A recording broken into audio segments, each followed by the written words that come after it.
Hard, while an entertaining movie, it has its issues. Now, I'm not saying it's a bad film, but it could have been improved upon considering the last two entries in the franchise. John McTiernan returns to direct this film. In this movie, John McClane is now a retired police officer. In other words, he got fired from his job. He's drinking heavily. He got divorced from his wife. So problems arise when a bomb goes off in New York. And surprise, surprise, is Simon Gruber, who is the brother of Hans Gruber from the first film. So in order for John McClane to stop all these bombs, he has a partner, Zeus Carver, played by Samuel L. Jackson. And they gotta solve these riddles for the entirety of the film. That's basically the movie there. I do have to say, action-wise, the action in this film is not as great as it could have been. It's this damn thing where John McClane and Zeus Carver has to jump through hoops, do these tests, stop these bombs, and it kind of bring the film down a little bit. Once again, I don't think this is a bad movie, but it could have been improved upon. If they would have made this a really action-packed film, then it would really mean something to me, you know? I mean, Jeremy Irons, he does an alright job as Simon.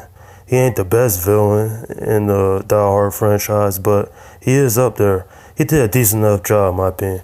To be honest with you guys, if it wasn't for Bruce Willis and Samuel L. Jackson, this film probably would have been largely forgettable. Because let's all admit, the plot is pretty silly, in my opinion.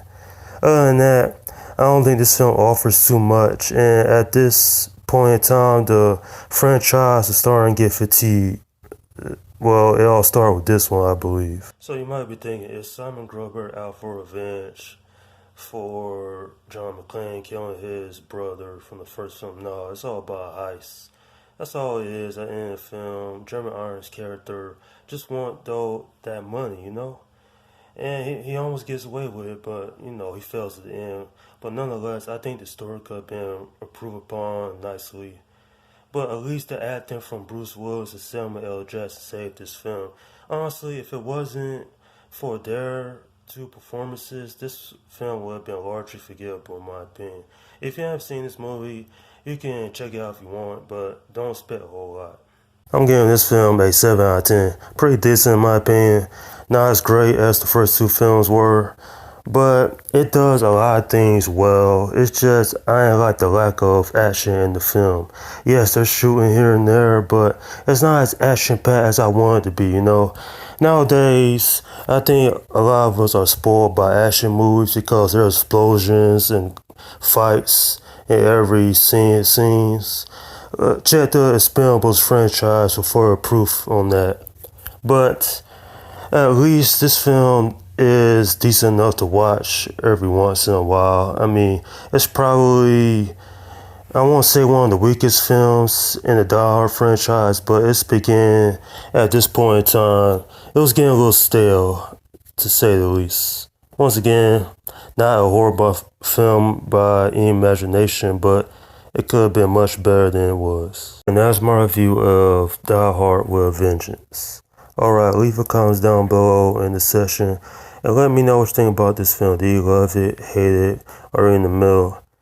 You know, that's misperception for this film. Some people love this movie, others think it was decent enough. But to me, it could have been greatly improved upon. It's certainly not one of the weakest films of the Die Hard franchise, but it is missing potential. Now, my reviews of Love Free or Die Hard and A Good Day Die Hard, those two reviews will happen in the near future, but it won't be right away. So be on the lookout for that. Okay, this is Slim Guy 172 saying, peace out.